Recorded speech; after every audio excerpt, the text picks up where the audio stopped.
Hi students, Professor Nugent here. In this video we are going to continue our discussion on F-statistics. There is a simple formula for the F-statistic that holds only under homoskedasticity, so it isn't very useful. But this formula nonetheless might help you understand what the F-statistic is doing. Let's take a look at the homoskedasticity-only F-statistic. We calculate this thing by running two different regressions. One under the null hypothesis, the restricted regression, and one under the alternative hypothesis, the unrestricted regression. The restricted regression implements the restrictions that are given in the null hypothesis. So if you write that under the null, beta 2 and beta 3 are equal to 0, then you're going to set those coefficients equal to 0 in the restricted regression.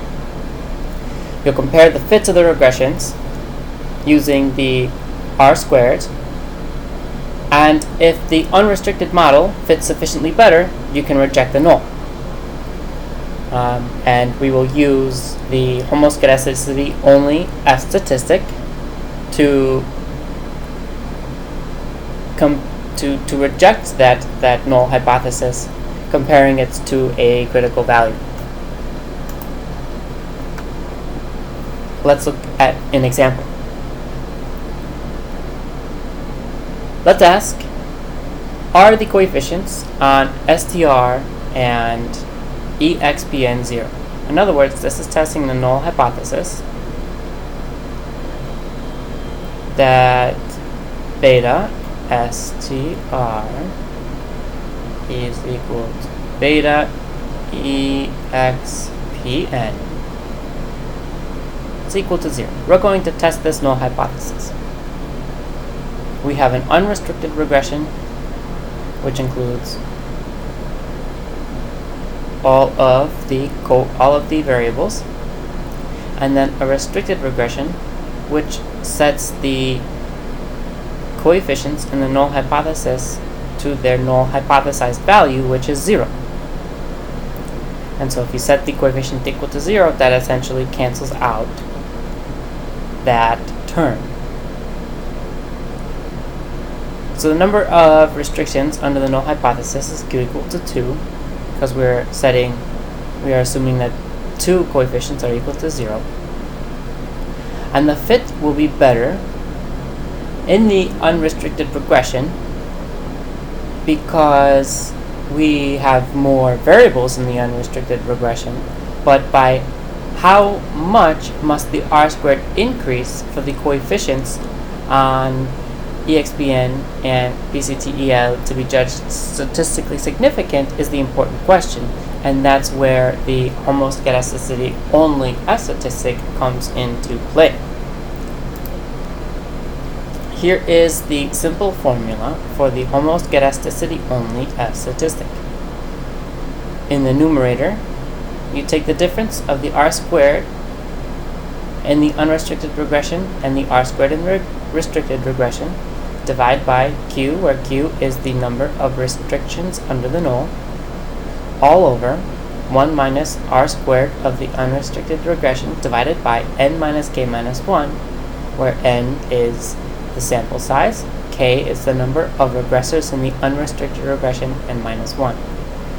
So this is the F-statistic that can be used to test the null hypothesis of a multiple number of restrictions on coefficients.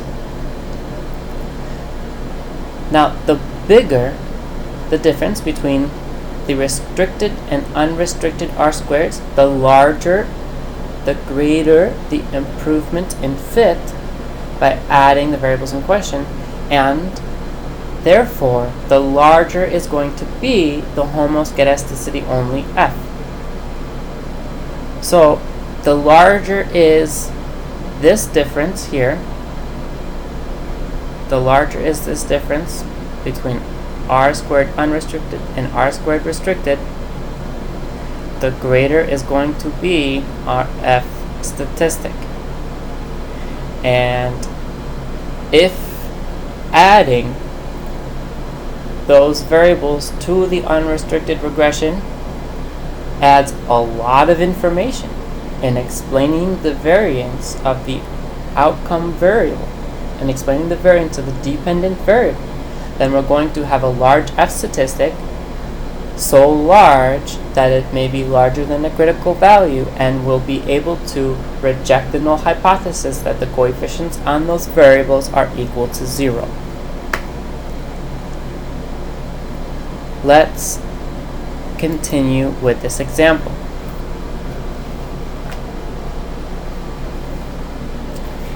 The restricted regression is test score, predicted test score, is equal to 644.7 minus 0.671 times PCT-EL. We have standard error of the intercept is 1, standard error of PCT-EL is 0.032. R squared of the restricted regression is 0.4149. Then, in the unrestricted regression, predicted value of test score is 649.6 minus 0.29 times SDR plus 3.87 times EXPN minus 0.659 times PCT-EL.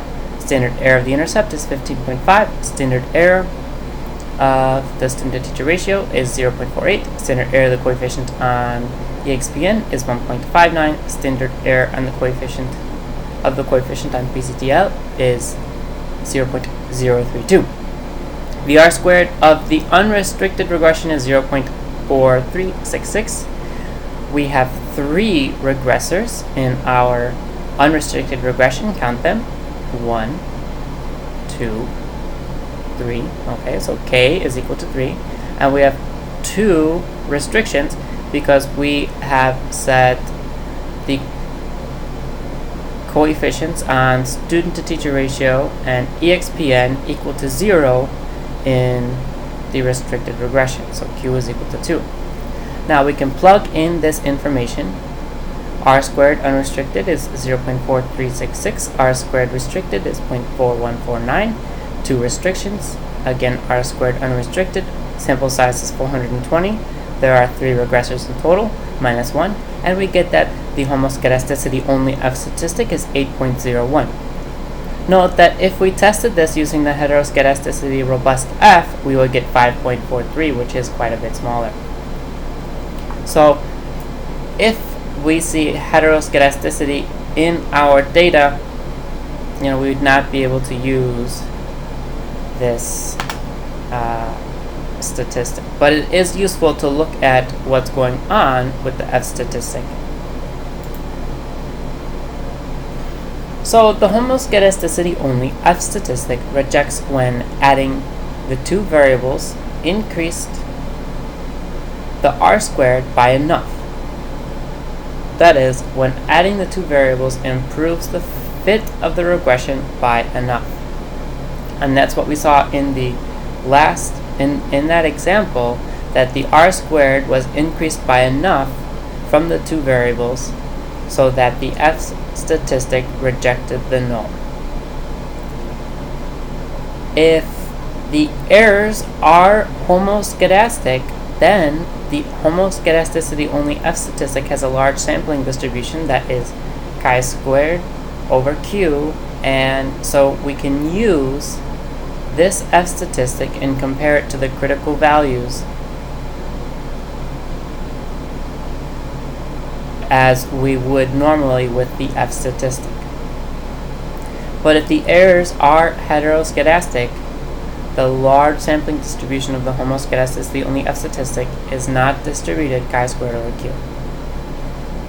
And so we would not be able to compare that 8.01 to the critical value, which I think is 3.84, or it's something in the 3 or 2s. Okay, so we would not be able to compare it to the critical values that we've been working with.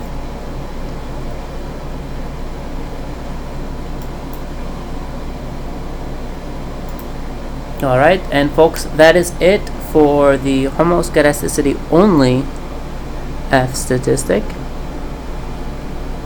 Stay tuned for the next video where we continue talking about the F-statistic.